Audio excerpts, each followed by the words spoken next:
Where did you go recently? Dude, you don't even want to know. It was rough 7 years. Really? Yeah. I've been in Red Bluff, of all places. No kidding. Yeah. You mean Red Bluff of Colleen Stan? Yeah. Thing? The head box. No shit. I've been in a head box. Wow. Yeah.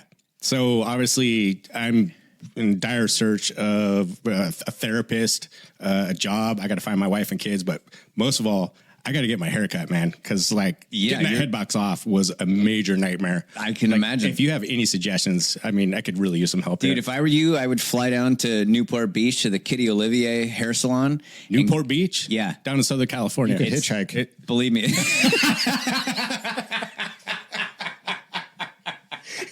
You ruined it with the best joke ever.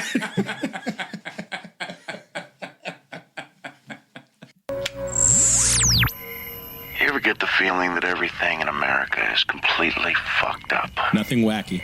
You know that feeling? The whole country is like 1 inch away from saying, that's it, forget it. Let's see, Hey, where twist I'm around. Now look, here's a house full of bees. You think the honey badger cares? It doesn't give a shit. Listen, let's get one thing straight. Price is right. Guns don't kill people.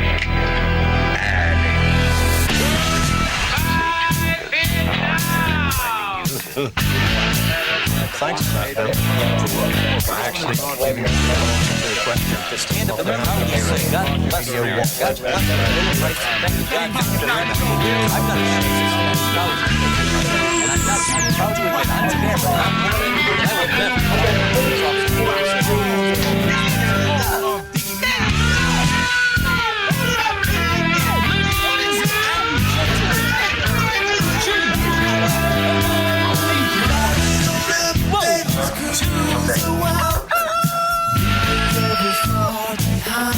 They run out of Tomwood Show episodes. That's not impossible. So check out Liberty Tree Podcast.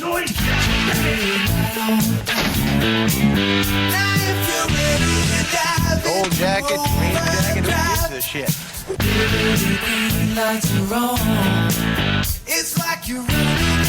I think some apologies are owed. That was a smooth jam. Isn't that nice? Yeah. Who's that? Fucking love that song. Don Feder Never heard of him. from, Don Felder from the Eagles. Oh. I was going to say it has like a very Eagles vibe. Doesn't it? What did he do? Bass player? I thought guitar. How come you can't know this? I just rely on you to know everything about Joe Walsh and Glenn Fry. Okay, maybe he was a bass player. No, because the bass player was Timothy something or other. McVeigh? Yes. Would you want to get into that? The connections between the Eagles and the OKC bomb. Lead guitarist from 1974 to 2001. Huh. I fucking hate the Eagles. I didn't know that. A lot of people hate the Eagles. I don't get it. I love the Eagles. They have a couple songs that are tolerable, but yeah, for the most part. You know what's funny when you said nothing wacky? Mm-hmm. There's so many times during the week where I hear a song that is just like one of the world's truly awful songs. Mm-hmm. And I think I should do that for the podcast. But I've never done it. Yeah. Because I don't want to irritate me, make a mockery of our beautiful intro. But there's so many where they're worth playing and discussing to the world just because of how awful they are. Like, remember I had that list going of the worst songs ever written? Right. But I've never wanted to make the theme of our brilliant conversation start out with something totally absurd. Yep. Yeah. So instead I'm sticking to heavy Jake, metal. where are you at with the Eagles? Hotel California? Oh, come on, dude. No. Have you ever watched a Saturday Night Live skit with Will Ferrell as he's Glenn Fry in that? No. Epic. Yep. Look it up. Where are you with the Doors? I don't like the Doors. I really like the Doors. Really? When I was a kid, they were like my favorite band. Really? Yeah. They're all right, I guess. I don't know. Just all that music I just never need to hear again.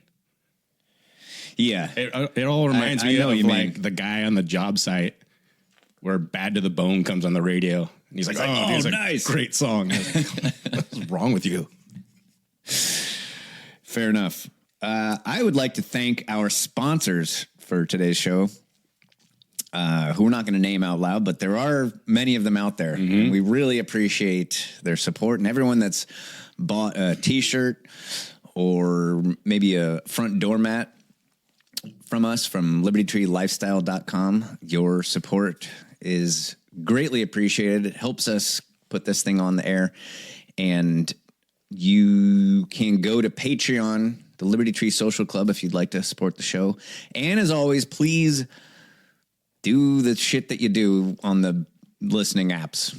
Like it, subscribe, Tell a friend, and leave a review, please. I was thinking yesterday that I went into the gym, that every time I go in there, that our rash guards are the coolest rash guards in there. Totally. And we just got bumped to second place because Zach Attack showed up with the Cro-Mags rash guard. I was like, dude, where did you get that? He's like, oh, you know the guy, the Muay Thai guy, he just gave it to me. I was like, that is such a score.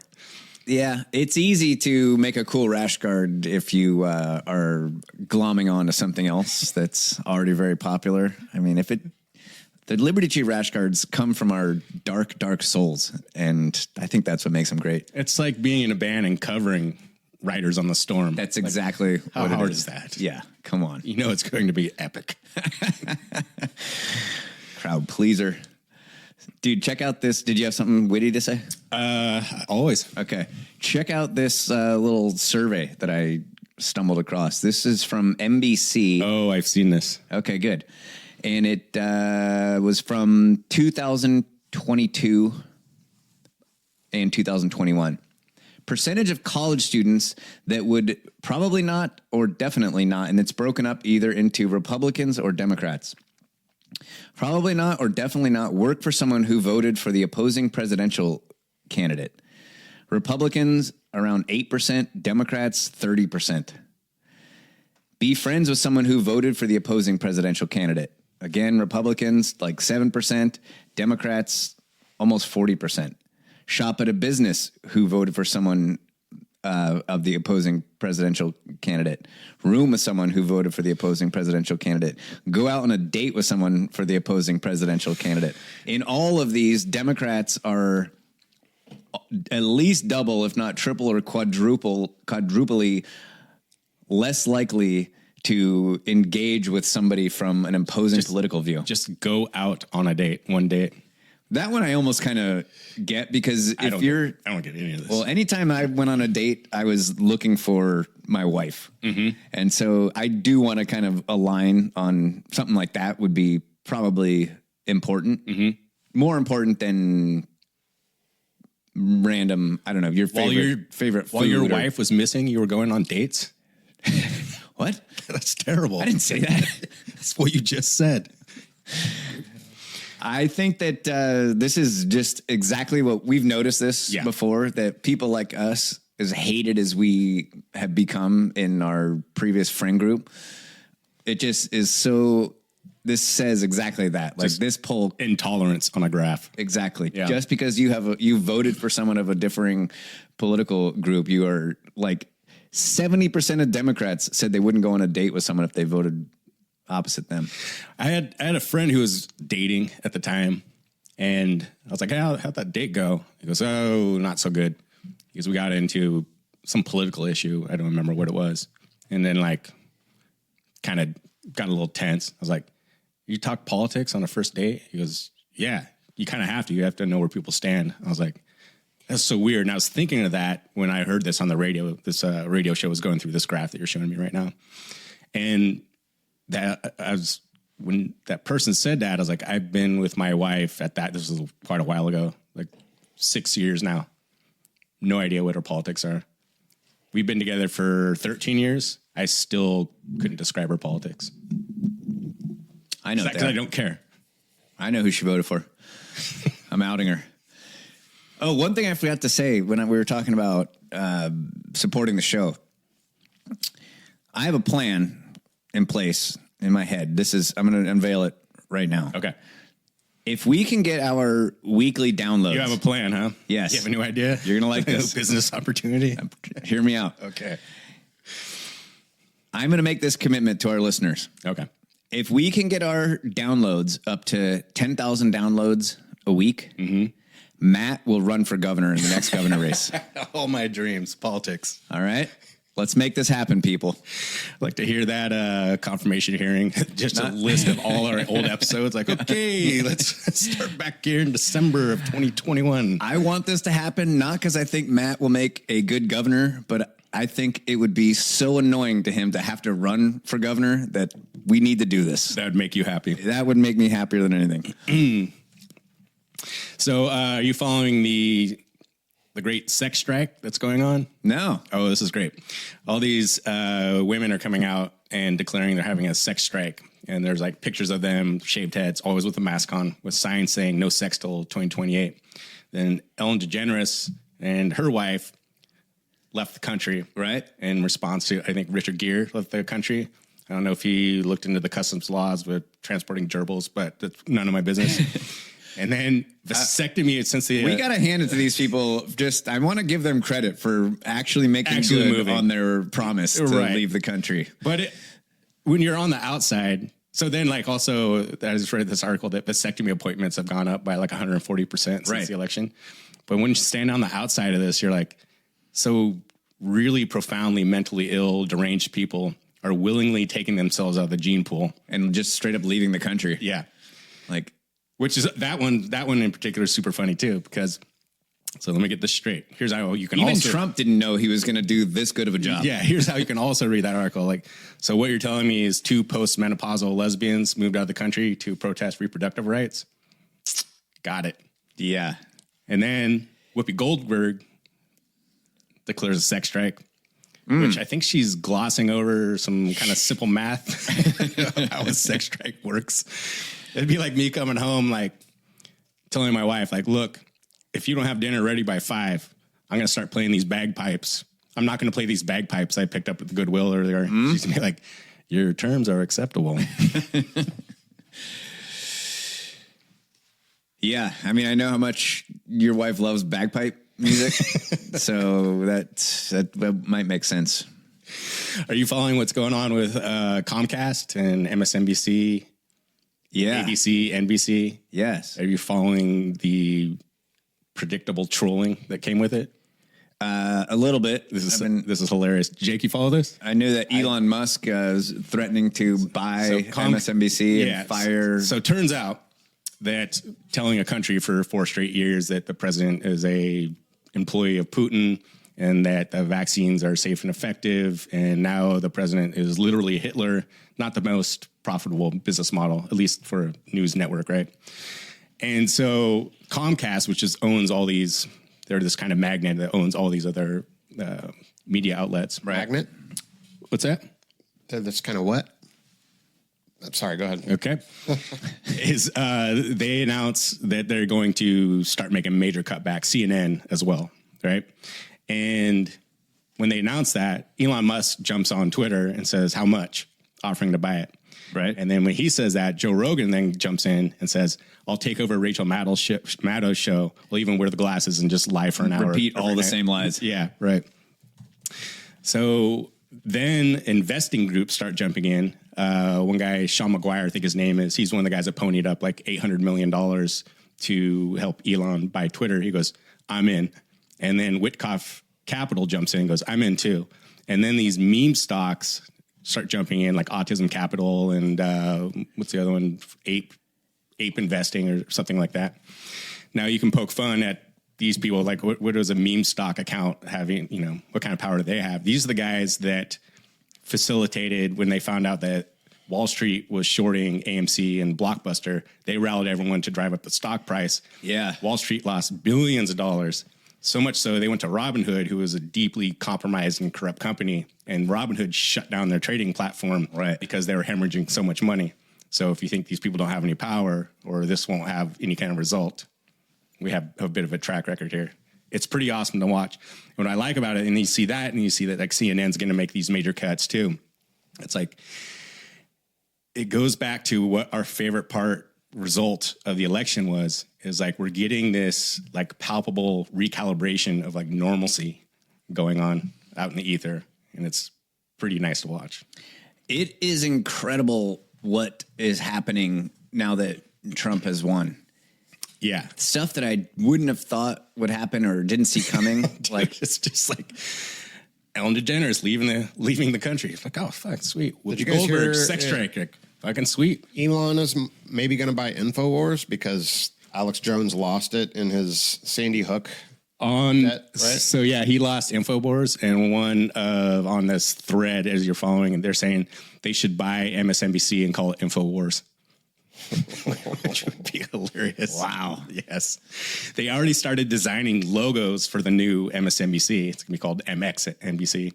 Well, you saw Rachel Maddow basically crying because of the tweet that Elon posted. Okay, so this is the meme, and it says, and lead us not into temptation. And it's a picture of a priest trying to ignore a prostitute who's being suggestive towards him. And there's a picture of the MSNBC logo on her booty, and then it says Elon, and then the priest says Elon Musk trying not to buy. So this meme, Rachel Maddow brought up.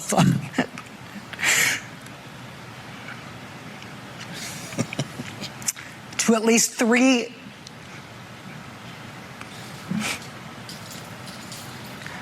Can we put up the graphic of this? As much as I enjoyed that, do you think that's real? I think I'm going to have to hand this off. Yeah. Sorry. That does it for us tonight. We'll see you again tomorrow. No. Oh, yeah, I think that it's real. I think she is capable of being completely emotionally unstable over something that's just a joke. Yeah, absolutely. That's exactly who she is. Would it also make sense that she was just performing? Of course. Yeah. So maybe both are true. Maybe you shouldn't lie for 4 years straight and then get really sad when there's repercussions. These are the repercussions. I heard The View is going to be canceled. No, I know, dude. We're gonna have to drop down to like every other week. Exactly. Our content is going to be greatly diminished. There's all sorts. That was the benefit that we talked about. Like, what if Kamala wins? I'm like, dude, the podcast will write itself. Exactly. I don't have to do any more research, no more reading. Yeah, one silver lining. Yep. The Morning Joe show. A lot of people are chopping block speculating that the reason that they went to Mar-a-Lago to try to interview Trump was that their jobs were on the line, and they're like, "Shit, we better correct course immediately." Hey, Don, boy, I'm just red-faced about this. If I could have 5 minutes, we could talk. They can't do the truth thing, right? Everyone's rejected them, and for them to try to now come out and say, you know what, from now on, we're going to tell the truth. You can't trust people again after they've lied to you so much. So it's no point. They're done. It's pathological. We know people like this in our personal lives. That guy just has an inability to tell just the truth. He can't do it. Right. Makes you question whether it's like them coming back, you calling them on it. And then going okay, I'll start telling the truth now. No, there's something with your brain that doesn't work correctly where you just cannot tell the truth. I'll still be friends with you, but I don't believe anything you tell me. The stories are great. Keep it coming. That's what I get out of it. Totally. It's fun. I'm enjoying it. Now, that's funny. You had the left come out saying, we can't have billionaires just buying and controlling media companies. And you're like, okay, guy that reads the Washington Post. Right. Thanks for your input. No, it's all lies. All they do is lie. They can't help themselves. It's a double standard for everything. I actually have a problem with this kind of oligarch model of billionaires controlling media companies. But this model that we're looking at now with MSNBC and CNN and all this, it's so badly damaged that any kind of change I think will be for the better. And then we can recalibrate from there. I have no problem with it at all. I just think that if you think a media company... I don't have a problem as in it shouldn't happen. I'm just saying with anything, I'm going to take it with a grain of salt. At no point am I going to look at this and well, that's the truth now because, I like Elon Musk, hypothetically, and I'm going to trust what he says. I'm still not going to trust anything. No, you have to look at media companies as companies with an agenda and a profit motive to tell you the shit that they're telling you. They're always going to be corruptible to some degree. Yeah. And the reason that we trust, and that might even be too strong of a word, alternative media is because I know that when somebody sits down and has a 3-hour long conversation, that I will be able to tell if they're bullshitting or not. Every human being is a human bullshit detector. Yeah. There's a reason why most news pieces, most like breaking news is only 2 minutes long. Or if it's a real in-depth conversation like on 60 Minutes, it's 6 minutes long. Because you can't maintain your bullshit for 3 hours. No. That just in and of itself, that format has done more for exposing truth and lies in our society than anything else. Which is why there's such a coordinated pushback against it. 100%. And that's all it is. The only thing that they care about is that the truth is coming out. Yeah. And when they say we need to find a new Joe Rogan or we need, the Joe Rogan of the left, what they mean is just we need to control the narrative again because we've obviously lost control. We're not going to change and start being truthful. We just need to grab back a hold of the reins. No one wants to hear Don Lemon talk for 3 hours. It'd be insufferable. I think him going on Joe Rogan for a 3-hour long conversation would be wildly entertaining. Yeah. I don't think he's capable of I thought honesty. Kamala Harris was. I was like, this my is God. going to be so good. Would have been amazing. I was bummed she pulled out. She's going to lose anyway. She might as well have done it just to, help us come up with content for the podcast. I'm sure she's a listener. So you brought up, both you guys sent me down quite the rabbit hole with some stuff. Because you brought up Matt Gaetz as someone who I have never paid attention. Right. I knew what he looked like. I'm like, he looks like a slime ball. Yeah. Now, Jake, do you mind, you don't have to do this in detail, but recounting the conversation about you were having a conversation with someone who had never heard of the Mossad before? Yeah. The context was I got a friend, a former coworker of mine, who's kind of like the Trump supporter you don't like. You swing too far on any sort of spectrum, you're going to get into the extreme cases, and this is kind of one of those. What is the Trump supporter you don't like? I know what it is. I mean, go ahead. We could all break it down, but like it's guy. It's like reverse Trump derangement syndrome, right? Totally. It is. Well put. Trump is going to solve everything. Yes. He's playing 4D chess or 5D chess. Yeah.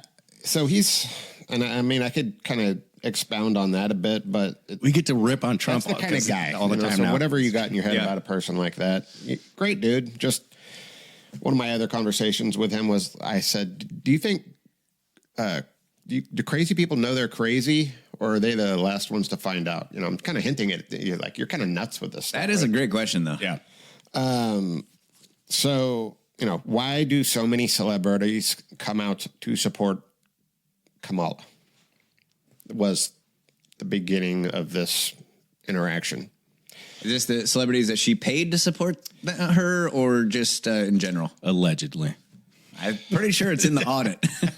Yeah, I mean, I got no input on that question. I don't care about celebrities, and I certainly don't care about a celebrity's opinion. Yeah. And take it one step further. I don't care about people who would care about that, would be impressed that Beyonce was at your rally. I'm like, if that's swaying your voting patterns, even if it was organic, I'm not interested in your opinion on anything. Even if it was organic, like when you end up running for governor, assuming we don't get the 10,000 downloads, if Beyonce was just like, there's just something about him. When I bring up the spin doctors at my rally, that's like, people are gonna be like, this is impressive. But you didn't pay them. No. And they were just like, there's just something about that guy. We're all in. I just love him. I don't know what to say. I didn't like him at first. I went to that Deagle website. We're in. We are in. So his question to me, why have so many celebrities come out to support Kamala? There's some dialogue here that I'll omit, but at the end of the day, my final response was the entertainment and news industries are controlled by Mossad. And so, clearly this dude's glued to the TV. He's watching, he's got a very loud propaganda voice that has worked very effectively on him. Mm-hmm. So, he apparently had never heard the word Mossad before. So it's just. Which is odd. Nah. Really? Well, that's. I mean, how often do you hear that on the news? I could see. Yeah, that's a the good point. That's the a point, right? Yeah. So that brings us to you brought up Matt Gaetz. Yeah. And between what you said, Jake, and what you said about Matt Gaetz, I started doing like some digging because Trump appointed Matt Gaetz to be the Attorney General, right? Yep. And he struck me as kind of the epitome of the middle finger to the world because they hate him on the left and the right. They're like, absolutely not. Like, we're not letting this happen. He's Which like, you and I go, we're listening. yes. And then he steps down out of nowhere, right? After like, what was it, for 4 days? Something like that. Like, just kind of like, I'm running, deal with it. Like, I'm going to fight all you. Like, actually, second thought, I'm going to step down. And he just kind of exits stage left. And when I heard about that, I was like, that's kind of interesting. So I start looking into Matt Gaetz. Now, think about it like this, like, within the realm of this conversation, I kind of think there's like two different kinds of politicians, right?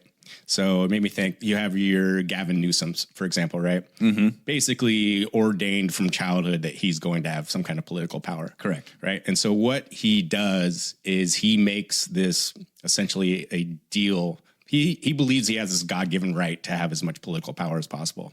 He's a psychopath. And he makes a deal with the establishment. They're like, okay, the deal works like this. We approve, and we will ensure that you will ascend to these slowly graduating levels of political power, right? Because we're going to go take you from this to this to this to mayor to lieutenant governor to governor, eventually to president. Now, what you have to do is you got to say the thing, you got to pass the bill. Yeah, this is the program. Right. And you just keep doing what you're doing. You keep that whole American Psycho haircut thing going, and we will ensure that you slowly accumulate all this political power. I found a picture of Matt Gaetz as a child. It's crazy how much he looks like Eddie Munster. That is wild.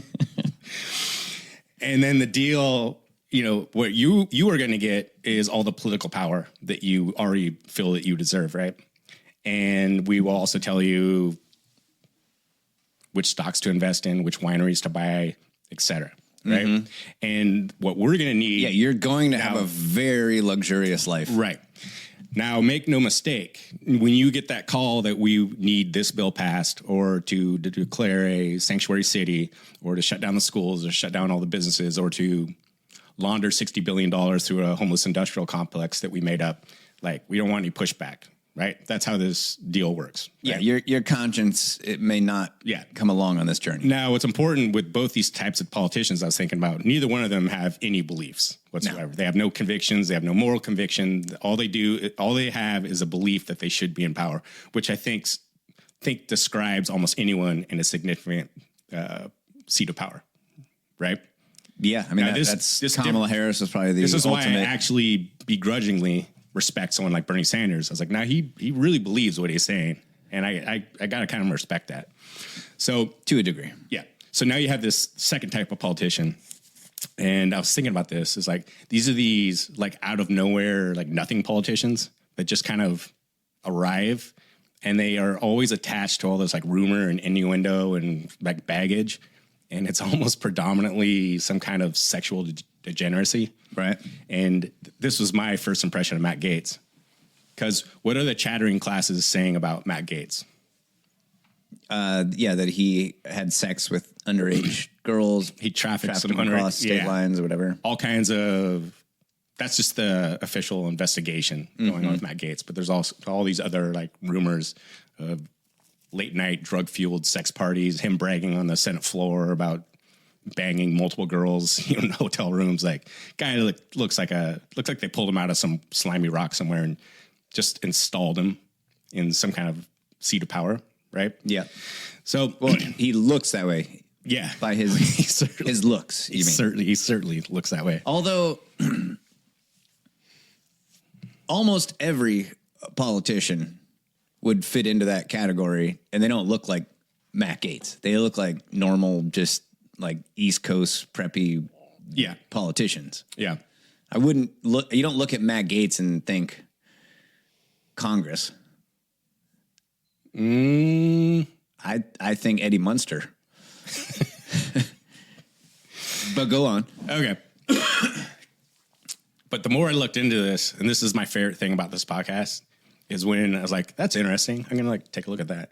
And then you start seeing these same names like start to pop up. I'm like, oh, wait, that's the guy from, it's like the conversation we had last week about, so you look at the Trilateral Commission and who's on the board of that, who's on the board of Boeing, who's on the Council for Foreign Relations and part of the World Economic Forum, who was the author of the Project for a New American Century, and all these like same names pop up. I'm like, I love this. Mm-hmm. And so now go back to, do you remember like a long time ago, we talked about J. Edgar Hoover and the creation of the FBI? I think this was 1935. Yeah. Now there's all this innuendo and rumor and baggage attached to J. Edgar Hoover. Do you remember what that was? Yeah, that he was a cross-dresser. Cross-dresser and had affinity for young boys. Yeah, things that used to be taboo. Yes. We can get into that.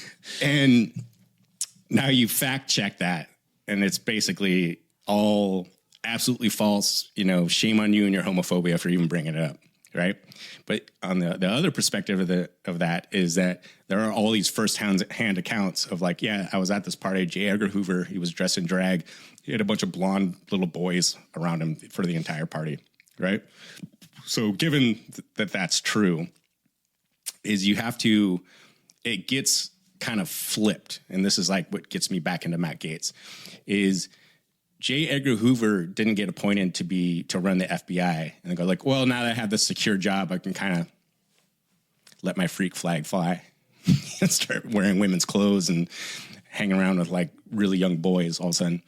Is you have to think about it like this, is that the deep state, like the real deep state, like the names that we don't really hear about very often, find someone who's capable of doing that job, who has this sordid, undersided, like some kind of usually sexual, degenerate kind of underside to them. Mm-hmm. And they go like, look, you're going to do this job.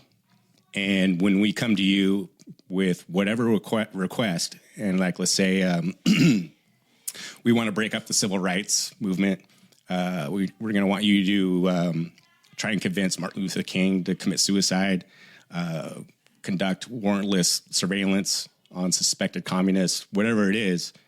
You know, maybe they hold up that manila envelope. Like, you see what we're saying here, right? Mm-hmm. Now, to go back to your comment, you know, as a reminder there, Mr. Hoover, this is 1935. This is not 2024, where dressing in women's clothing will help you get elected. This will have the opposite effect back then. And of course, he says like, okay, like I'll play ball. So now as I'm thinking about this, is this basically these sexual blackmail operations are, to go back to what you were saying, Jake, are the calling card of the Mossad. So to your friend who has never heard of the Mossad, they're essentially what? Yeah, CIA of Israel. Right. Better I repeat myself. And now the Mossad didn't do this, obviously, in 1935 because they weren't created until 1949, allegedly. So now we get into when you think about a sexual blackmail operation. This is all running through my head this week just because of what you guys said. What comes to mind? Who comes to mind? Oh, well, Jeffrey Epstein. Obviously, that's the... Who definitely didn't kill himself in his jail cell in New York. No, he was murdered. Where they... with his cell door unlocked and the two guards who were guarding him were asleep, and the only security camera in the building was off, and the coroner comes out and says he had 3 broken bones in his neck. That's strangulation. I've never seen this in a hanging before. Yeah. Now he partners up with, do you remember his partner? Ghislaine Maxwell. Now, Ghislaine Maxwell... Ghislaine is the way you pronounce it. Is it Ghislaine? I think it's Ghislaine. Ghislaine makes more sense for someone that's involved in a sexual blackmail operation. Can we not do the crude jokes on the podcast? I'm sorry. Got ahead of myself. No, what Ghislaine did for Jeffrey Epstein is help procure very young girls, often underage, for... I know that you guys know this stuff, but for your friend that used to work with Jake, he probably doesn't know this either if he doesn't know who the Mossad is. And they basically held parties, whether it was Epstein Island in the Caribbean, his penthouse in New York, his place in Florida, the ranch. And have you looked into his ranch in New Mexico? No. He was running transhumanist and eugenics programs there. And he had, like, you can find the writings on this. Epstein was? Epstein was, yeah. And he was trying, which connects him to Bill Gates, by the way, and was trying to get a program off the ground where he could impregnate 20 women a day to improve the gene pool of the world.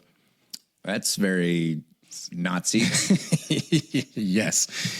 And Ghislaine, who, by the way, that's very America pre-World War II, by the way. Yes. Now, on these, we all know about the Epstein list, Prince Harry and Alan Dershowitz and Bill Gates and Bill Clinton. You know, we have the Lolita Express, which was their plane they used. You know, we've seen the flight logs. We have not seen the flight logs. Well, some of it has been leaked out. No. Okay. It's hard to say. Is it all out in the open? No. Kind of. Some of it. Some of it. Yeah. Officially, no. Okay. Yeah. Now, if only we had journalists in this world who would maybe try to look into that. Now, going back to Matt Gaetz for a second. We're too busy.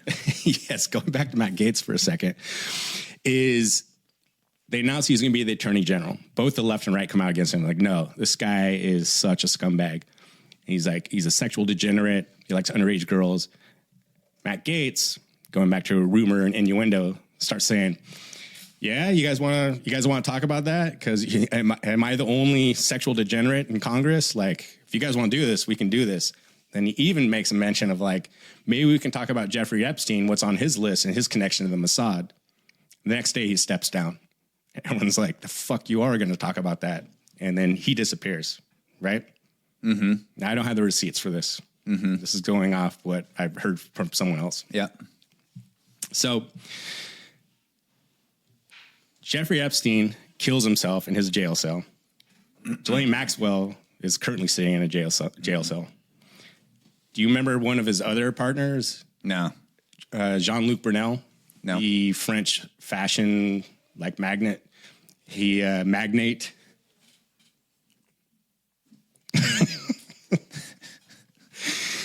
And modeling agent. You know what happened to him? Did he kill himself? Yep. Awaiting trial in his jail cell in Paris. But so does Ghislaine have like one of those she has some sort of fail-safe thing that she said, like, if you kill me, all of this comes out. Like, I have multiple copies of videos, I have everything ready to go. All that I have to do is not live, and boom, it all just comes out. Great question. Why is she the only one that thought of that? Let's go a little deeper. So these suicides would differ from the suicide. Have you ever heard of Mark Middleton? Is that the guy that shot himself in the chest twice with a shotgun while after tying himself to a tree? So Mark Middleton was a high-up aide in the Clinton administration, and then he was responsible for signing Jeffrey Epstein into the White House somewhere between 7 and 15 of the 17 times that he visited the White House, although no one knew who Jeffrey Epstein was or why he was there. Now, unfortunately, Mark Middleton died on a ranch in Arkansas. He hung himself with an electrical cord. They found him hanging from a tree. Right. And then he shot himself. Twice. In the chest. With a shotgun. With a shotgun. That they never found. So now we look into this ranch, right? This is all because of what you guys said. So this is your fault that we're going this deep. They find his body in his car at this ranch, which is called the Heifer Ranch in Perryville, Arkansas. The Heifer Ranch is owned by a company called Heifer International, which is essentially a kind of worldwide cattle distribution company. Anyone want to take a wild guess who the main donor to Heifer International is? Bill Gates? Yep. Who also shows what up. Is the... Where's the button? Ah, fuck. Oh, well, never mind. So now I look further into Mark Middleton.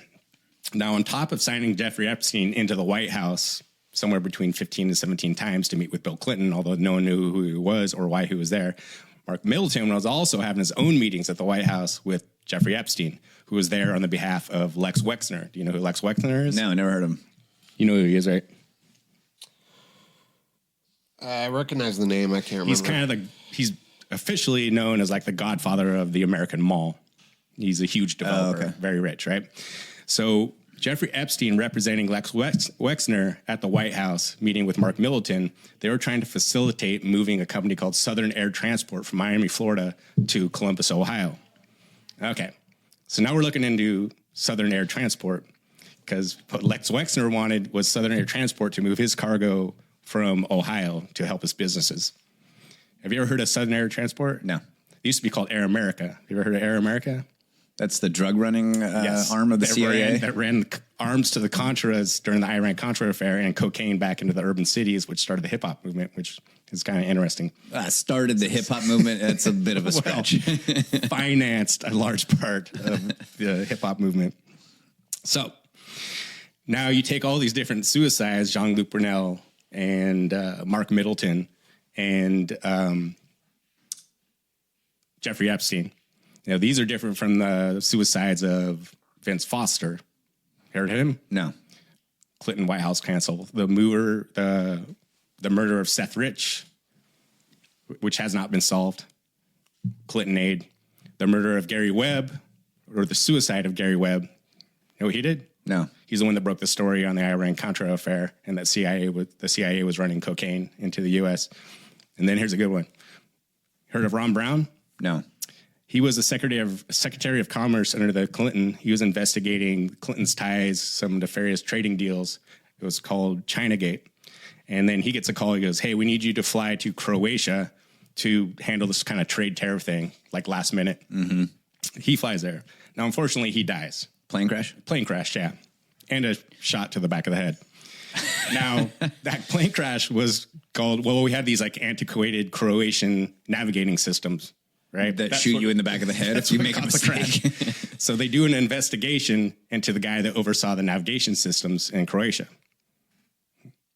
who shot himself. Yeah, I'm sure. In the chest. Twice in the chest. Okay.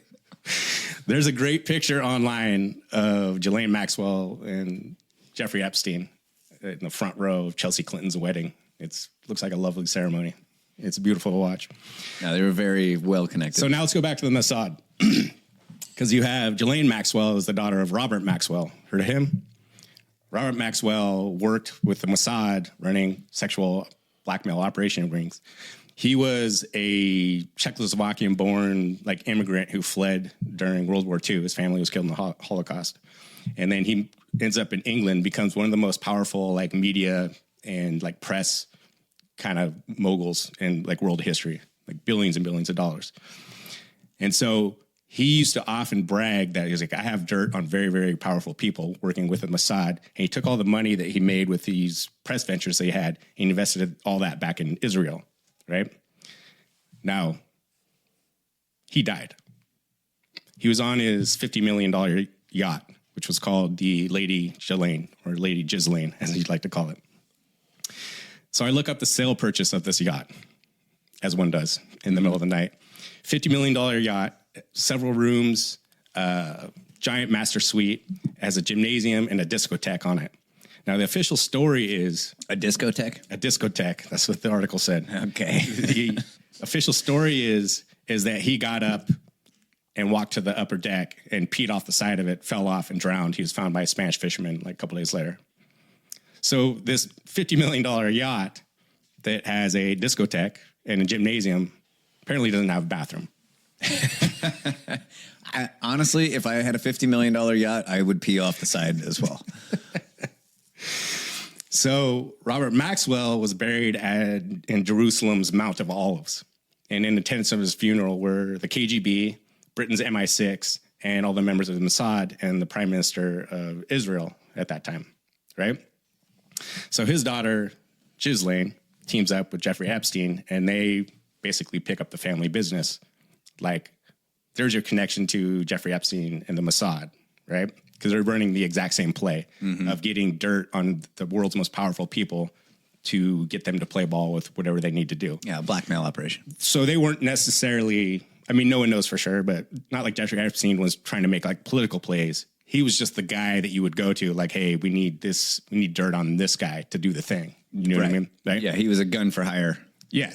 And it was very lucrative business because I think at the time of his arrest, he was worth $580 million or something like that. And no one ever really knew that he did. He was a main guy. He was like one of the high up guys in Bear Stearns. At the head of Bear Stearns. He had some investing acumen or something. But no college degree. He doesn't have a 4-year college degree. Yeah, he ends up as like one of the main guys at Bear Stearns. Like, it just makes no sense. Well, there was that time where he rode in the cab with the guy and he solved the Rubik's Cube. And then someone found it and was like, did you do this? And it kind of, remember when that happened? Isn't that a Will Smith movie? Oh, that's what I'm thinking of. Sorry. Yep. So now we'll go back to Matt Gaetz. And this is we talk about like the same names like pop up like over and over and over. As I'm looking into Matt Gaetz, and when those first allegations came that he trafficked an underage girl over state lines, I think she was 17, allegedly had sex with her. So he hires a legal team to fight these allegations, right? They spent over $200,000 in the first year of these allegations. So then, as one does at 6 a.m. while listening to the subtle sound of the rain bouncing off the roof next to your beautiful sleeping wife in your warm, cozy bed, I go like, I wonder who his legal team was. So I start looking that up, right? A guy named Mark Finrick comes up. So I'm like, I wonder who else he has represented. Because for such a high-profile case, like you'd want in a high-profile client with so much, controversy going on. You know who his other client was before Matt Gaetz? Jeffrey Epstein. Yeah. That's who you would go to. Yeah. And so the question is it outside the realm of possibility, and to what extent that these people are put in these positions of political power because they are already compromised and they already have the dirt on them. And when they get too far out of line, the people with the manila envelope or the videotape or whatever it is comes in and said, like, you're going to step down as attorney general, like now. Otherwise, like, we got this thing on you. I appreciate all of the work that you did to get to the bottom of that, but I didn't get to the bottom of anything. Okay, to explain all that to us. I still think, though, that the go-to move, if you're trying to get someone out of the way, someone who is to his core an enemy of the traditional political elites, which Matt Gaetz has been that in spades. He's been totally calling all of them out on their deals with lobbyists and the way that they get funded. He's really an enemy of business as usual. And this is why I still am skeptical that Matt Gaetz is anything other than he says he is, because the go-to thing is the sexual deviance allegations. Yeah. Like, that's how they went after, they go after all of their opponents. Russell Brand. Totally. As soon as he stepped out of line. I want to say Ed Snowden, but Julian Assange. Right? His allegation was that he had sex without a condom, and therefore that was rape, and in Sweden, and that's the thing that they try to put on everyone. And we talked before the podcast about how they will get your computer. The FBI will actually put things, child porn or whatever, on your computer to frame you for being a sexual deviant in order to get you out of the way. So it's possible that Matt Gaetz has skeletons in the closet, and that's why they allowed him, I guess, to become a representative. It's also possible that they're just using that exact same playbook that they use on everyone in order to get him out of there, because the real threat of Matt Gaetz is what an enemy he is to those people, and that's their go-to thing. The sexual deviancy is the thing that they always use. And it is funny that we were talking too about how now that you're considered a bigot for calling someone a minor attracted person. Yeah. They've started to normalize those things. It's not as useful anymore. I mean, what do you think? Do you think he's the guy that... I assume everyone's a pedophile until they prove me wrong. That's worked out well for me. I could see that, though, because they're taking this guy and they're using the playbook against him to make him look like a villain, and he doesn't do himself any favors. He actually looks like a villain. But can you use this math to come to the conclusion that he's actually the opposite of that? You know, it's kind of like, no. The way I operate is like, if I hear it on TV, I just assume the exact opposite is what's going on. It's like reading fact checks. When we were looking at the Franklin scandal earlier, which we're going to get into next week, which will be exciting, is all the fact checks say like absolutely false. I'm like, all right, I'm definitely looking into that now.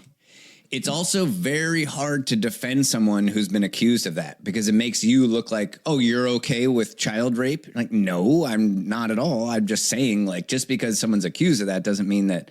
Because I always, like Michael Jackson, for example, it is his behavior was very odd.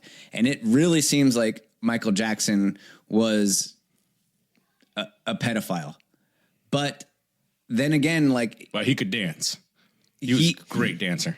It was never proved, and he is a very easy target. He's also someone who never had a childhood. And the same thing that happened with Michael Jackson kind of happened with Elvis, to where they were famous so young that they didn't actually get to be an adolescent.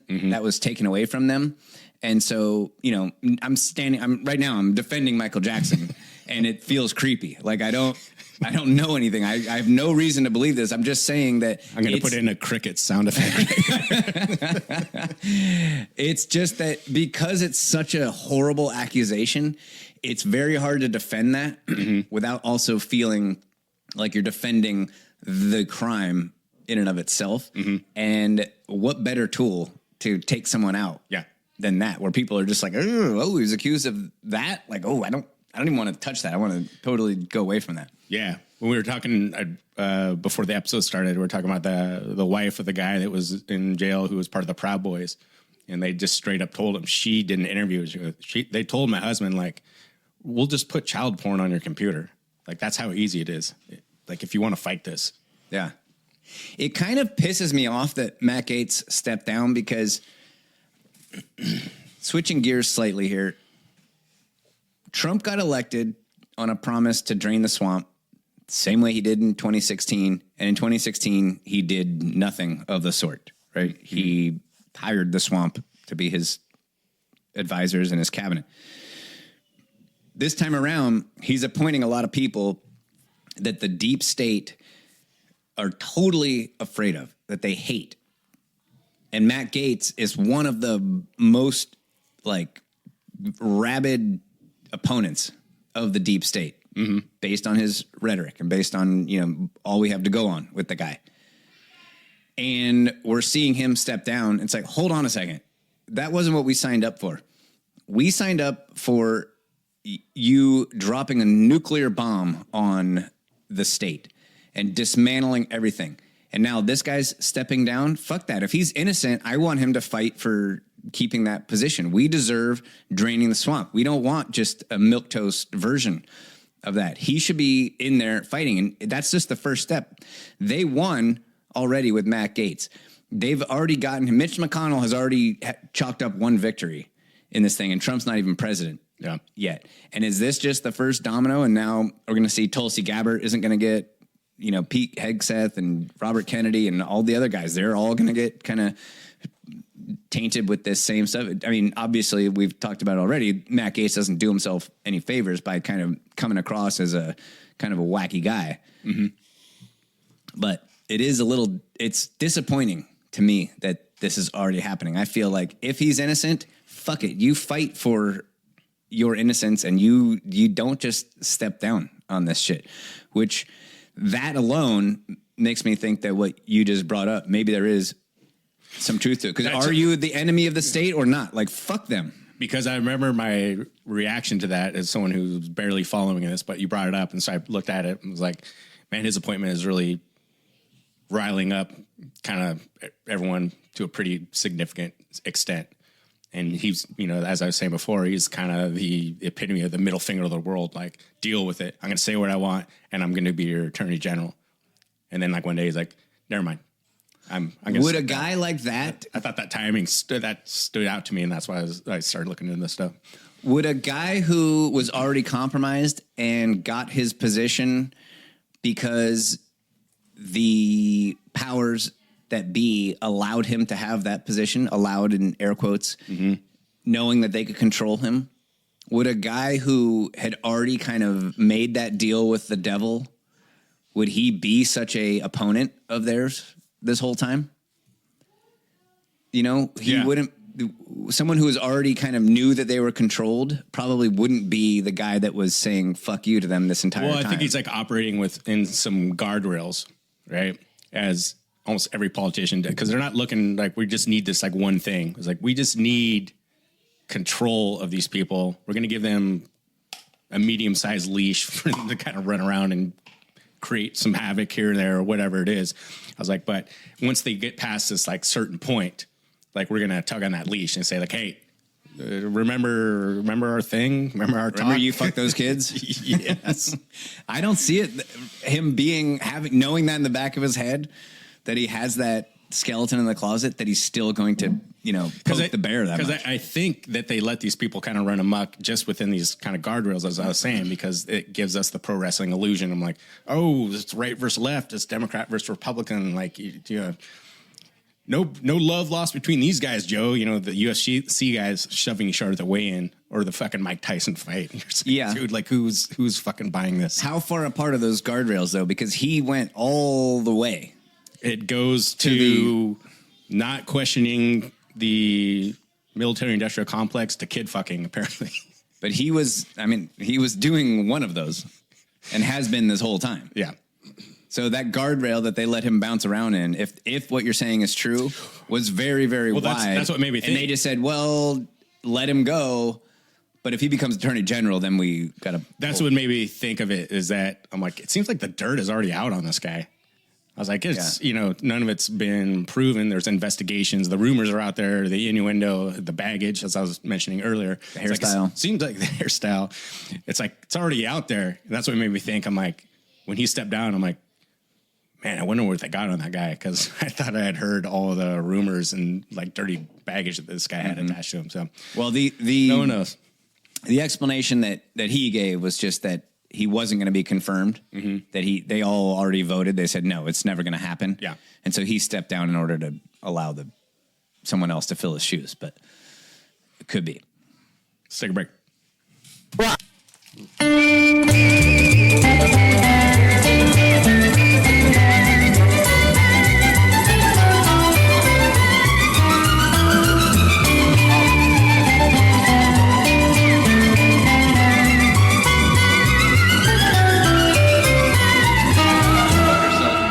Пока на месте ничто не держит и не наскучил мир этот мне, пока ночами пускай все реже, но я летаю еще во сне, и солнце всходило, и радуга цвела, все было, и любовь была. Бывали закаты, и ливень бил в стекло, все было когда-то, было да прошло, еще как птица. So, dude, how you been? I haven't seen you in a while. Oh, dude, nightmare. Last 7 years of like not living my best life. I've been in Red Bluff. Oh my God, you mean Red Bluff, where the Headbox? I was in Red Bluff. I was in the Headbox, the same one that Colleen Stan. Yeah, the same one. I was in the same one. Yeah, so obviously, like, I got to try to pick up the pieces here. I got to find my wife and kid. I got to see if I can get my job back. I need some therapy, but most of all, like, I could it was a nightmare getting that Headbox off. Like, yeah, I need a haircut. You're looking a little shaggy. Really, really bad. I mean, if you got a recommendation of a place I can get my haircut. Dude, honestly, if I were you, I would fly down to Newport Beach and go to the Kitty Olivier Hair Salon. Newport Beach, Southern California? Yes. Go see Kiki down there. Okay. Do you vouch for this person? 100%. Okay. I have no money. Think maybe I could like hitchhike down there? I wouldn't recommend that. Okay. Given your history. Fair enough. But you vouch for these people. 100%. What's her name again? Her name is Kiki. She got a phone number? 949 You writing this down? Yeah. 640-5060. And what's her name again? Kiki. And the name of the salon is? The Kitty Olivier Hair Salon. Okay. And this is the place to go to get your haircut. 100%. Oh my God, dude. Thank you so much. And if you want to go surfing, hit up her husband, Chris, and I'm sure he'll lend you a board. I got a place to stay down there? You can stay with him. So I can get my haircut down there. I'm going to hitchhike down there, stay with him. He's going to give me a surfboard so I can surf. What could go wrong? Perfect. Hit him up. Thank you. There's no... In that song, she doesn't actually make any points that are ironic. Yes. Yes. Maybe that's ironic. Well, when you're from Canada or America's hat, you loose hold on that English language.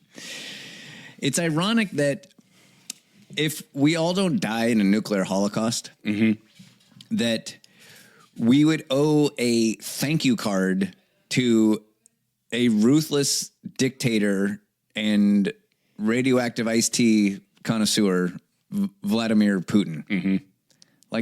He's the guy right now who has every reason to escalate the conflict into nuclear war and kill all the human beings on Earth. And just out of sheer restraint is not doing that. Yeah. And, not that... Here's the thing. If he shot nuclear weapons right now at the United States and just started the whole thing, I don't think he would be justified in doing that. Destroying the world? No, I don't think he would be. Mm-hmm. But at some point, if he's considering either, losing power or turning over his country to the West, who have had their eyes on ruining Russia since after World War II, pretty much. 8. Yeah. Then what other option would he have? Right? You corner an animal and eventually it's going to attack you, even though it would rather not. At some point, this leads to nuclear war. The same way that a parking ticket at some point leads to you being shot. Yeah. Right. You being in a cage at the point of a gun. Right. Everything is a reduction to violence in society. Right. And they just keep antagonizing this guy, and their only way of justifying that is well, he's not going to use the nukes. It's how do you know? Right. I thought you said he was a psychopath. I thought it was so crazy that he blew up his own pipeline. But you're okay with just continually to poke this bear? I was thinking about that when we were discussing the fact checks. I was I don't believe the fact checks because these are the fact checks that came out and said that Putin blew up his own pipeline and that the vaccine was safe and effective initially. Well, all that stuff came out. And then they kind of slowly, they either don't correct or they kind of very quietly exit stage left. I'm yeah, we kind of got that wrong. So why would I keep listening to you guys about any of this? We were talking about earlier because you said earlier in this week that you want to talk about the potential for getting into World War III and the escalation and basically the coordinated escalation that seems to be pushing us in that way. Yeah. And I told you, I was I have what popped in my mind is the last guy on the Southwest flight that's totally full that runs on at the last second. All the bins are full and he's trying to cram his luggage into all these bins where it's not going to fit anymore. That's what I'm envisioning right now. Why would I call it the Biden administration? Biden's not doing anything. Right. This is, I don't who is running? Anthony Blinken. You're calling it the Biden administration. Right. Instead of saying Joe Biden. Right. Yeah. And they're trying to cram World War III into the next, 2 months? So they can get this thing going off the ground. Now, what I talked to you about earlier is that you said you want to talk about this. This was maybe Wednesday or Thursday. And so I started kind of looking at these things. And then I was doing a bunch of reading articles and jotting down some notes. I'm oh, that's interesting. I'm it's escalating at such a rapid pace that I revisit it on Friday. I'm oh, that's irrelevant. So much has happened since then. And then even this morning, I sit down and start reading through articles. I was Jesus, dude. I was going to bring up, the Israeli army just mowed down 47 people down the Gaza Strip. Oh, no, it's 70 people now. I was oh, I thought it was 90. No, that was in Lebanon. That was in a different spot. And you just go you almost can't keep this shit straight anymore. It's just at a dizzying pace. Yes, it's very out of the ordinary that a administration loses the election and then just starts cramming their luggage into the Right. overhead bin, pulling out other people's, causing just a total disturbance on the airplane. Yeah, and just to emphasize your point a little bit more, this probably won't come through in the audio as well as the visual, but this is the guy. This is Joe Biden giving a speech. Actually, I haven't seen this yet, so I'm excited. Okay, so he's in Brazil. He gives this speech to reporters. Basically, he's at the podium with the presidential insignia and everything, and there's reporters watching him. He's dressed in kind of some casual jungle garb, I guess. He's got his sunglasses on. Behind him is a rainforest, and there's a path going through the rainforest. And as he finishes the speech, he just turns around and walks off into the jungle. Gives a wave. And there he goes. And no one is going to to get him. No one goes and turns. They're all just kind of like, God, if we go get him, that's going to look even worse. Just let him go. Just let him walk off. Yeah, good day, folks. Now, if you excuse me, I just heard Charlie breached our perimeter. Back in a little bit. This guy is the guy that ordered an attack on Russia. No, it was obviously not. It was the Biden administration. Why is he in Brazil? See, I think they're just flying him around. Like, just go do something. Got to do something. Yeah, just do something. Yeah, I guess. I don't know. That's disturbing to watch. I know. And what's interesting is, what to remember, go back to our mainstream media dwellers and the people that believe all that shit. And now we're seeing MSNBC and CNN, all these shows being on the chopping block. Now, remember, as a reminder, because people like to memory hold these things, is that only 3 months ago, those people were telling you that this is the best version of Joe Biden we've ever seen, to quote Joe Scarborough. Sharp as a tack. Sharp as a tack. Sharp as a tack. Sharp as a tack. So I listened to Glenn Greenwald's podcast, and he had Scott Horton on. Oh, really? Yeah. Scott Horton just came out with a book called Provoked. Mm-hmm. It was so funny. At the end of their conversation, Greenwald was... I'm just finishing up his book about Afghanistan, which is... Oh, really? Insane. That was called... I can't remember. I listened to it, so I don't look at it every day. Yeah. It's one of those... There's certain books that Enough already? Yes. Yeah. And there's certain books that you listen to, like, I can't be doing it. I have to do something mindless, like vacuum the house or do the dishes or something like that. Mm-hmm. Like, I can't be at work unless, like, I have to totally concentrate on this to absorb at least 40% of what he's saying. It's so deep, so detailed and nuanced. It's amazing. Yeah. It's dense, but very, very good information. If you want amazing. to actually be able to speak with some sort of authority, like knowing what you're talking about, his books are second to none. They're very, very well researched. This book, apparently I haven't seen it, but Provoked has like 8,000 citations in it. Like half the book is citations. Wow. So it's not as dense as it looks, apparently. But it was funny at the end of their interview, Greenwald, because Provoked is about the war in Ukraine. Yeah. And what did we hear constantly on repeat every unprovoked time? Attack. Unprovoked attack. Putin's unprovoked attack, right? Yep. And he's making the point, no, it was heavily provoked. The whole idea, the whole reason was to provoke Putin into doing something so that we could go to war with him. This goes back to your conversation, Jake, and where you press this guy on what he's saying, and he goes, what's the Mossad?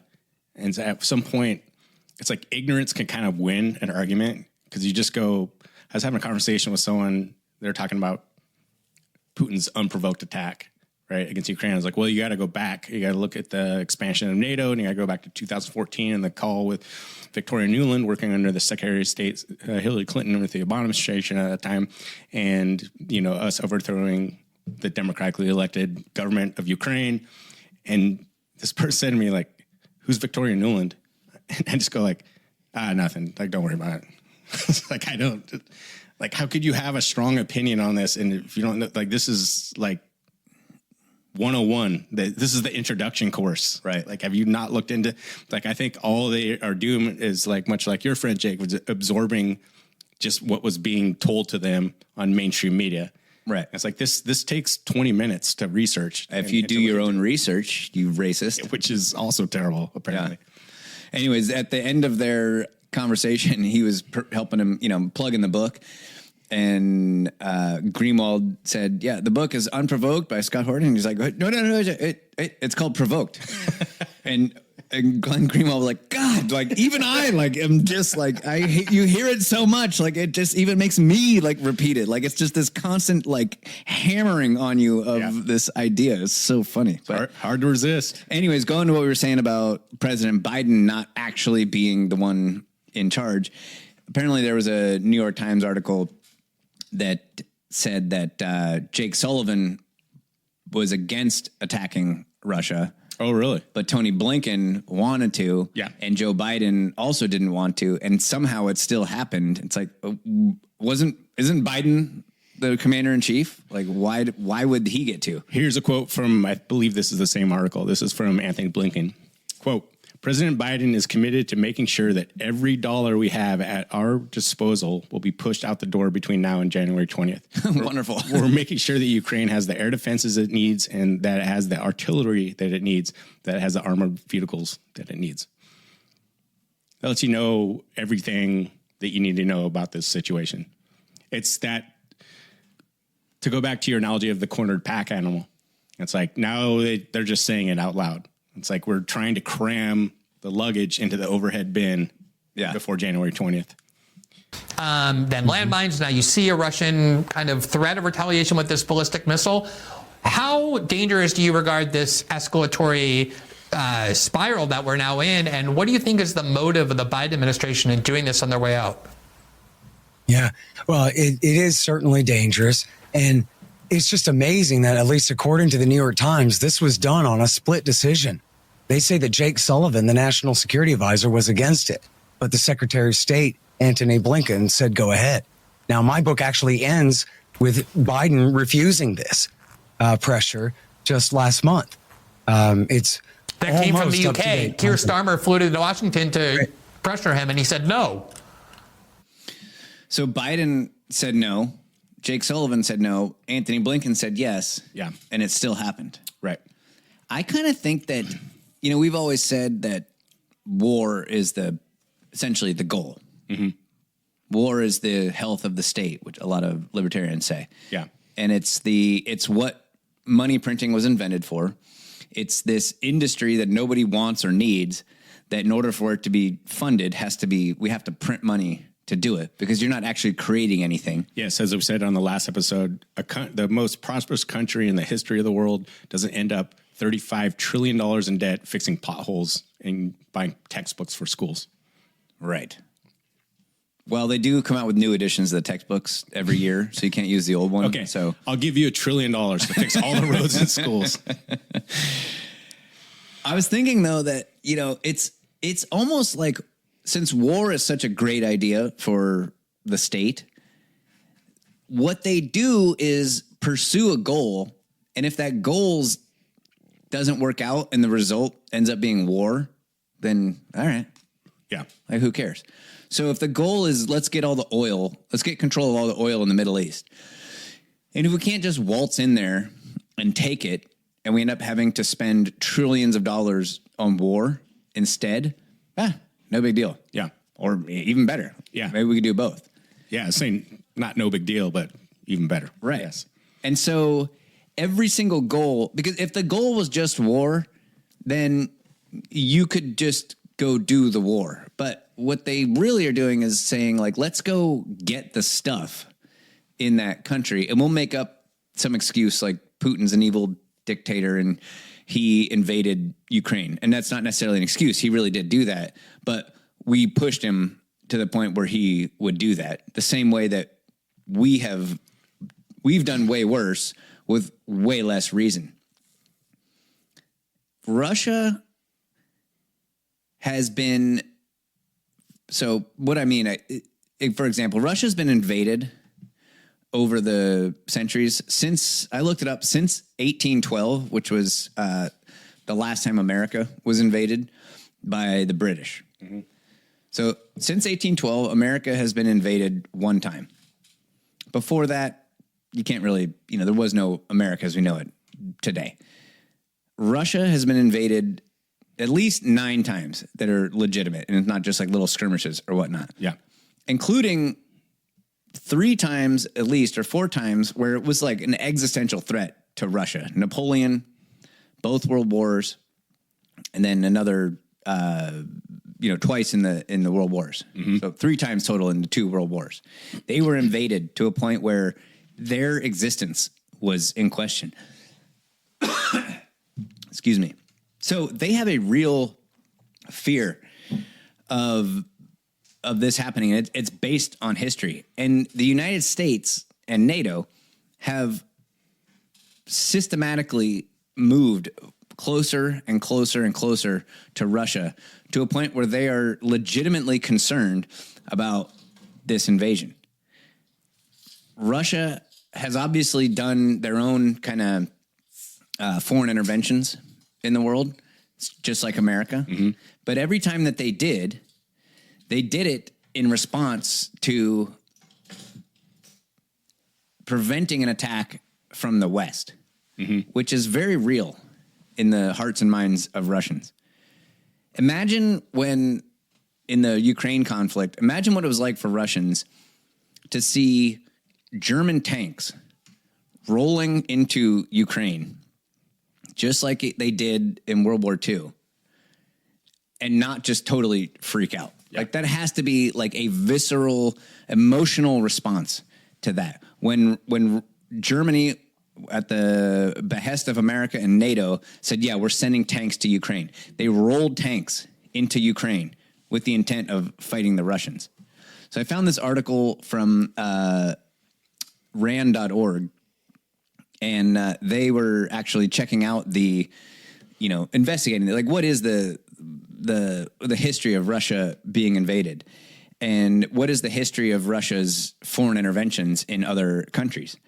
And one of the points they make, it says here, although Russia intervenes in some cases in response to exogenous shocks, it often openly signals its interests and even its red lines. Prior to the 2008 Russia-Georgia war, Moscow made clear that it anticipated the need to act following the NATO Bucharest summit. With Ukraine, Russia has made clear for years that it would react to perceived Western encroachment. Although Russian leaders have frequently uttered untruths about their country's actions and interests, there are genuine signals within the noise. So Russia has intervened in, like, Syria, for example, mm-hmm. to kind of prop up the Assad regime there. Right. But other than that, every time that they've intervened in another country, it's been in direct response to the West pushing on them. So this didn't just come out of nowhere. Like, this invasion of Ukraine, as, bad as you might think it is, and wrong for one country to invade another country, was 100% the intention of the West. It was provoked because we wanted the stuff that was in Ukraine, mainly the gas and oil, mm-hmm. and some minerals. And if the secondary outcome was war, all the better. Bonus. Total bonus. Yeah. Because war is the health of the state. War is what we want. The existing administration, now on their last legs, is like, that's it. We're passing more bills to spend more money in Ukraine, and we're going whole hog on this war. We're going to send all the missiles, and, I know it's been said a million times, but in case you haven't heard it, American soldiers are the ones that fired those missiles into Russia. Mm-hmm. Our military fired missiles at Russia because the Ukrainians don't know how to use them. Right. So we send guys over there, kind of like you were saying in the last episode, we do have troops on the ground. With the PMCs and the private mercenary groups. And dudes that are pushing the button to launch fucking missiles into Russia. Thank God there's a psychopathic dictator like Vladimir Putin on the other end who's able to have the calmness and wherewithal to not actually escalate this into a world war. Do you know that starting the day after the election, that U.S. and Europe began talks of shipping nuclear warheads into Kiev as a deterrent to try to show Putin, like, we're going to ship these nuclear warheads over there, like, if you think about taking any more land in Ukraine. And then it gets like ironic, unlike any of the lyrics of the Alanis Morissette song. Do you know where those, because I did some digging on like where those weapons came from. You know where we originally got those weapons? Where? From Ukraine. We originally sent them to Ukraine, took them out of Ukraine after the Soviet Empire fell, brought them to America, and now we're in talks with Europe to take those exact same nuclear warheads and put them back in Kiev. It's like just the amount of fuckery that goes. Here's like the basic model I was thinking about, and this is what works on all your typical like mainstream media dwellers is country X does this, right? They do this thing that does not align perfectly with U.S. interests. This could be Saddam's oil for food program. It could be Gaddafi in Libya announcing he's going off the gold-backed dinar, which would make the country completely self-sustainable and fabulously wealthy.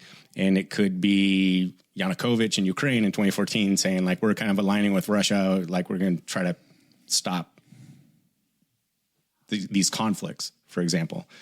And the propaganda machine starts working through our mainstream media. And so that's where you get the things like he's an evil dictator. He hates our freedom. He's going to gas his own people. He's evil, whatever it is.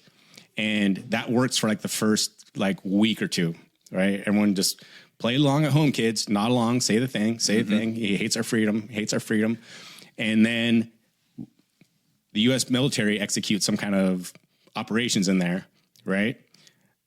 As one would expect, the people in that country, the brutal dictator, if you will, responds. And then the propaganda, it gets completely memory hold. And they're like, well, he attacked us. It's like, we got to do something. We have to do something. We can't do nothing. Like he just fired at U.S. troops, for example. The whole time, like, well, it was an unprovoked attack. Like, no, he said, if you try to get Ukraine to join NATO, that's an act of war. And that lasted for like a week. And then that's unprovoked attack. It's the NFL or the American football thing that the guy that starts the fight never gets flagged. It's the guy that punches back. Like someone will come up, the ref doesn't see it, and they come up and they like shove a guy. He's like, "Hey, motherfucker!" and he like punches him in the helmet. Yeah, which the logic of punching someone in the helmet, we could talk about at a later date. And then the ref throws a flag and he's like, "What? He hit me." And you're like, "I didn't see it." And it's just like, that was unprovoked. You just hauled off and whacked the guy. It's like, obvious I wouldn't just haul off and whack someone. It's like that World Cup game with France and Zidane. He headbutts that guy in the chest and just fucking lays him out. And the guy goes, man, that was like out of nowhere. He's like, no, he told me to go fuck my sister or something like that. You know what's funny is that when that guy won, by the way, like this shit works. Yes. I was thinking about this, that like, I was thinking about how interesting it is that the things that come out of the mouths of people that are in significant seats of power would never fly in the real world, in the most like menial, everyday situations. And I was starting to think about like, because I was having a conversation with a friend. I'm like, he was kind of had the perspective like, well, this one's kind of different. Like Putin's evil. I was like, okay, I'm not saying he's not. He seems like a psychopath to me. I was like, but in the last 30 years, can you point to one situation, one country where we went into spread democracy or fix the problem and it came out for the better, right? And to give this person credit, they're like, that's a pretty decent point. I was like, because we do these things, we go and like have these overseas military conflicts, everything ends up for the worse. And then at the end, you get someone like Donald Rumsfeld that will say like, mistakes were made.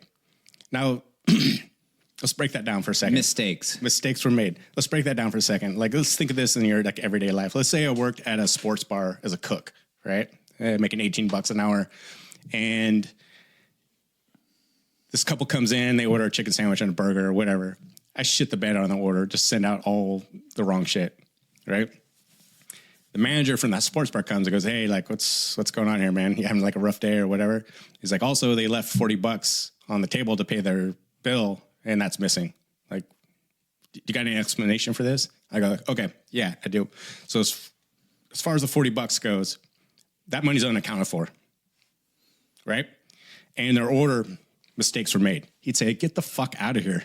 Like, you're not worth $18 an hour. Right. But when you're Donald Rumsfeld saying that, and instead of $40, it's $2.3 fucking trillion and 500,000 dead Iraqi women and children, he goes, mistakes were made. We're like, fair enough. And moving on. And Mr. Server, we have your manifesto here that says that that's exactly what you're going to do. You wrote it 10 years ago, and this is exactly your plan. It's whoops. Mistakes are made. All right, so this is the Piers Morgan show. Dave Smith's on it, and Joe Walsh. You know him, the congressman? Not from the Eagles? Not the guitarist from the Eagles, no. He literally went on camera yesterday, Putin, and said, if you guys launch anything, I'm going to use nuclear capability. Hang on, Enough of this BS. Vinny, hang on. You talk about BS. He has threatened to use nuclear weapons from day one of this war. And guess what? Every time the West has actually crossed one of his so-called red lines, he's done nothing. I don't think there's any chance that Vladimir Putin is going to press a nuclear button. Because you know why? He would be vaporized along with his country in 30 nanoseconds. So if you think about it logically, this guy's not an Islamic fundamentalist. He's not going to risk his own life, right, for some great cause. He's not that way minded. He's a megalomaniac oligarch who's built a $100 billion personal empire out of being a former KGB thug who now runs the country in the same way. But this idea that he's going to press a button that signals MAD, as they call it, MAD, mutually assured destruction, why would he do that? So why do we keep allowing him to rattle his nuclear saber rather than it being what it should be, which is a deterrent against being attacked, as an offensive weapon to stop people getting involved? Why do we allow him to do that? When did Republicans like you, Vinny, I say this with great respect, you know I love you, but when did Republicans... I love you too. When did Republicans start to just back off Russian dictators and want them to win? Which is effectively what would happen here if we let Ukraine go and don't help them. But Piers, and I love the look of watching Dave Smith on these panels. He just has this look on his face of like, it's so frustrating. Everything is going through this filter that I'm on this panel with 4 other people and I have at least 20 IQ points on all of them. I have to listen to them talk before I get to say anything. This guy, Joe Walsh, is just fucking, he's impossible.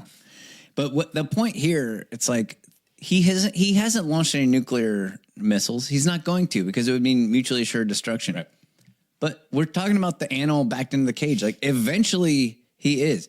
Do you think that you're going to win this war and then march into Russia and take over Russia, or take away his warm water port in Crimea, and he's just going to allow Russia to become some regional, like, podunk place like Mongolia?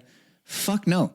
Nuclear weapons are on the table, and he is using them defensively. He is threatening to use them, but that's what mutually assured destruction means. You're threatening to use them if someone else uses them on you. Yeah. Right? And the difference between a nuclear attack on Russia or just attacking Russia altogether and just wiping them out, there's no difference. That's already started. That's when we sent those, 300-kilometer bombs called ATACMS, I believe they're called. Mm-hmm. That were U.S.-made bombs that Ukraine fired into Russia, and then Russia responded with a medium-range hypersonic missile. It's like, I regret to inform you guys, this is no longer 2 guys in a bar poking each other in the chest. Like, they're fighting at this point. Totally. You look at the stuff of the anti-personnel mines? Yes. Dude, it's hilarious. There were mines are funny. These mines, these anti-personnel mines, are outlined under the Ottawa Treaty in I think 164 countries, including the U.S. And we got around our rationalization for sending these anti-personnel mines to Ukraine. Is that because that's what they're doing right now? They're already building their own mines, and these U.S.-made ones are a lot safer. I'm like, yeah. Well, so they're laying mines down. They have allegedly there's some sort of electronic device in them that disarms them after a period of time. But I mean, seriously, they're still outlawed under the Ottawa That's going to work. You're right. Right. We just trust that they're all just going to disarm after a certain period of time. I mean, I appreciate the gesture. That is a nice idea, so that children Do you know that 500 children every year die from landmines? Oh, it's still around the world. Still in Vietnam and Laos and Cambodia. 1,200 people die every year from mines that have been left in minefields all over the world. 60 years. 500 children every single year. So this year, next year, the following year, it's a horrible, horrible idea. And they're outlawed, but we're saying, well, now Russia's using ground troops. We need to lay these mines down. It's fucking ridiculous. The change that's happened since Trump has been elected is really profound. The entire world is doing a gut check, I think, right now. Protests have erupted in different countries where they're like saying I think that this signal, because America's always been the example for the world, right, good or bad, as to who the top dog is. Everyone pays attention to America. Everyone has a little bit of an idea of American politics in other countries. We don't. I don't know anything. I don't know who the president of Mexico is right now, but I guarantee everyone in Mexico knows that Donald Trump just won the election. And it's triggered people to expect more from their own situation. It's really kind of profound. This may end up being, we all got just this major snow job and it all turns out to be bullshit and Donald Trump fails, and we will definitely hold his feet to the fire if he does. But, excuse me, all that's happening in the world right now is a reflection of this thing that happened in America, making people go, wait a second, like maybe we don't have to live with the nonsense that we're being subjected to. We all know that the media lies to us. Maybe we can throw that yoke off and live more freely. But at the same time, the outgoing administration and all of the administrations before that, including Trump's, have been selling out the good will and the good credit and the pristine example that America is. They've been cashing in on it. The same way that, like, if you have a legacy, if you inherit your father's company or your grandfather's company, and all you do with that is sexual blackmail ring, for example. Yes, exactly. And you take that business and you run it into the ground. All the while you have lavish parties and you live really well and you don't care. That happens a lot. Like generational wealth tends to kind of dissipate after a time because the person that started it had this ethic where they would, work their fingers to the bone to create something. I think on average it lasts 3 generations. Exactly. Yeah. And usually they're poor and then they build something and that's great. And then they hand it off. Their kids are a little bit more well off and their kids are even better well off. And they're lazy and they just kind of trash the whole thing. That's kind of what's happening to the American empire. Do you remember this movie? Give him hell, boy. Hey, I'll give it to him. We're counting on you. Hey, Mrs. Broniak, this face is on the case. Hans Stevenson invited the Japanese. My dad was over here with the army, and I guess it was 1940. Hey, did you decorate this place yourselves? To put his town back to work. Welcome to your first day with the Sun Motors. Now, everything is on his shoulders. Let's do it and do it our way. I thought it handled great. And it's all in the hands of Ron Howard, the director of Splash and Cocoon. This is great. What could possibly go wrong? Good question. Let's go find out. We must be a team. In Japan, our code is 0% defense. How'd you slip by? Everyone's thinking only of company. See, we have our own way of making cars. This is Looney Tunes. Looney Tunes? I've heard a lot of talk about how good the Japanese businessmen are. Oh, I'm sorry. I don't get it. I don't see it. I'm not impressed. You're fired. He's coming! I can't stand it anymore! Safety glass. You failed. They're closing down the factory and going back to Japan. I'm calling all the guys, and we're coming over to get you. Oh, drown yourself. At least take off your watch. I would love another chance. I know we could do better. Can we do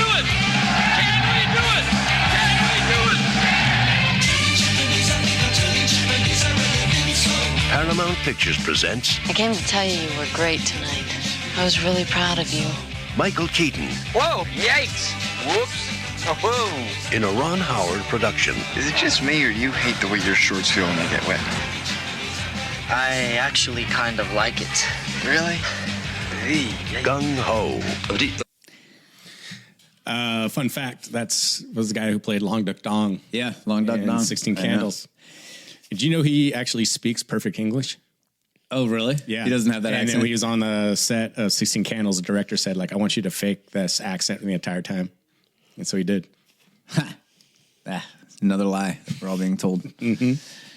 So back in the 80s, the American car companies, which had been the world standard for a long time, all the cars were quality. Their cars are still on the road today from the 50s and 60s. They were great cars. But what these companies did was, instead of continuing this legacy of good cars, they just cashed in on the name. They still charge the same price for the cars. They put less effort into them, lower quality parts, less quality labor, and the labor themselves got lazy. They wanted high wages for less work. It was just this cashing in on this downward trajectory of American cars, to the point where they had to totally reinvent the American car after the 80s and the 90s. They had to kind of, build everything back up. Yeah, you have to get into, I'm not going to go into the history of this, but Lee Iacocca, and who took over Chrysler to reinvent the American car. He was a big part of that movement. Yeah, exactly.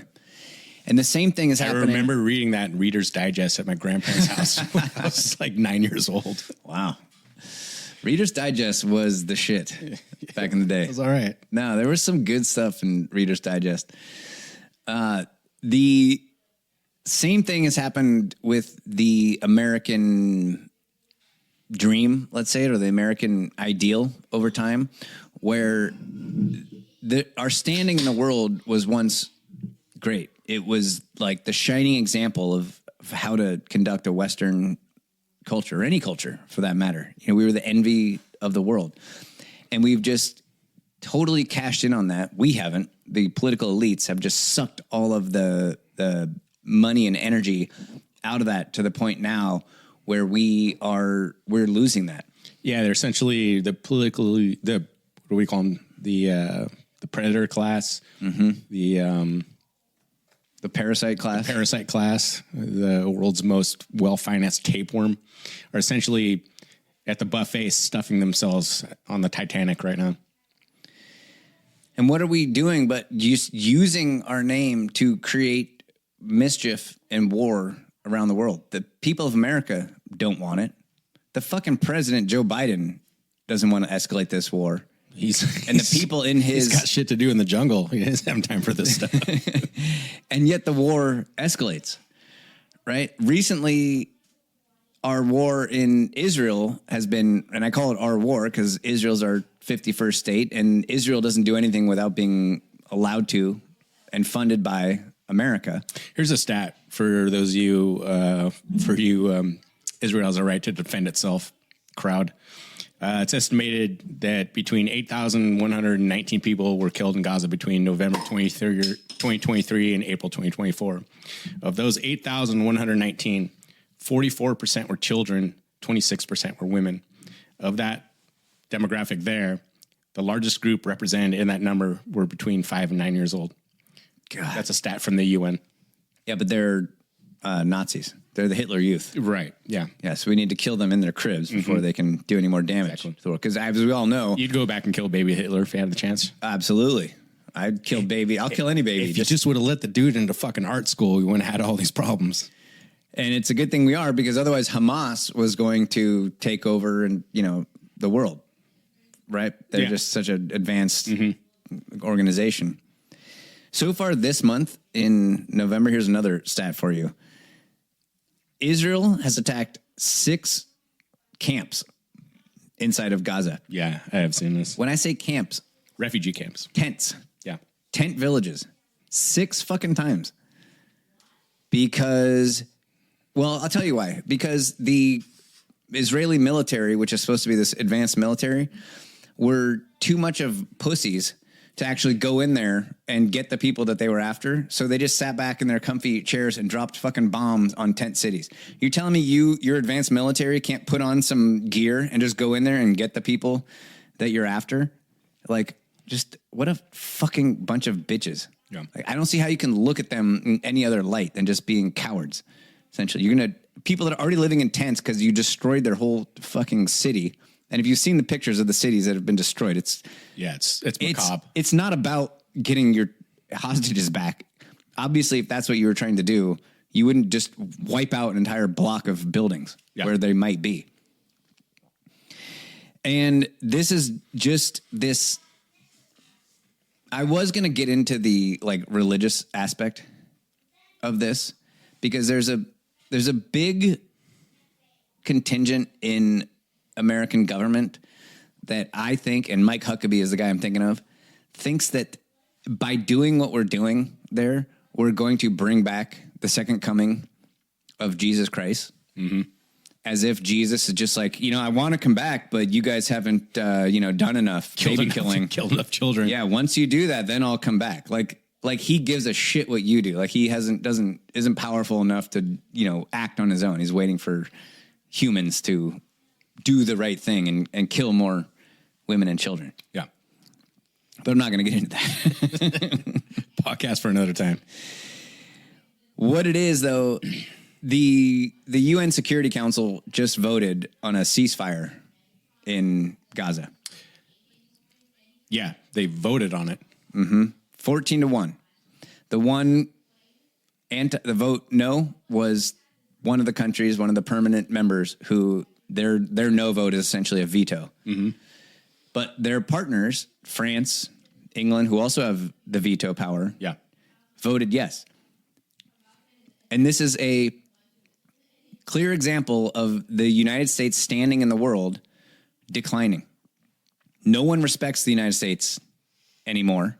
They have sold it out, just like they sold out the car brands in the 80s. And everyone is basically turning away, and rightfully so, from the United States of America.